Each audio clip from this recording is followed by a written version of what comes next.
Eric doesn't know this is happening, by the way. A wedding video celebrating a life together, a ceremony that had been delayed over the years due to tight finances, children, and work.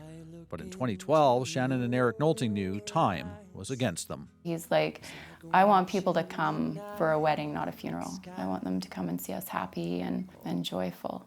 And it was beautiful. Eric, an Air Canada pilot, was fighting stage 4 malignant melanoma. Shannon Nolting says it should have been caught before it turned lethal.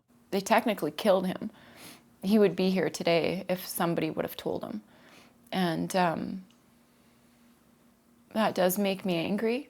The family's lawsuit claims that in 2007, Eric had a mole removed at a Vernon walk-in clinic and was told he'd be notified if there was any problem. It's alleged that call never came. 5 years later, another doctor diagnosed cancer and found the misplaced lab report. I couldn't believe it. Shock. Like, I thought it was false. Like, this can't be real.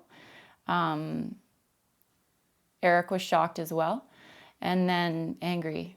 He was angry. He was like, how could this happen? Eric died in 2012, and Shannon was left with 2 small children and keepsakes, such as his pilot's briefcase. And this is his hat. Where she discovered his hat with a family photo tucked inside. Yeah, that's how he wore it. I didn't know it was in there until after he had passed away, and then I went through his bag and I saw it, and I cried for a while over that one. She thought she also had a $1 million life insurance policy with the cooperators. It was taken out when Eric still believed he was healthy. They're refusing to pay, though, on the grounds a cancer diagnosis was in place. But Shannon argues they didn't know about it. It makes me sick. It makes me sick to my stomach that a single mom with 2 young children that aren't even in school full time, who's barely getting by because her husband just passed away, is trying to go through that grief. And then they'll find this loophole like this.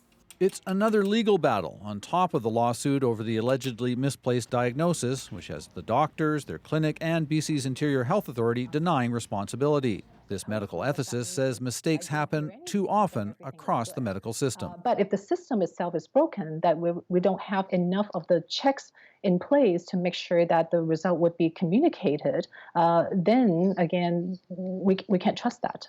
For Shannon, it's now about finishing the lawsuit her husband started. He said, I really want you to do this. And I said, okay, I promise you I'm going to do this. These days, she sometimes places her husband's flight bag by the front door, a small memorial to her promise to keep fighting. Greg Rasmussen, CBC News, White Rock, BC.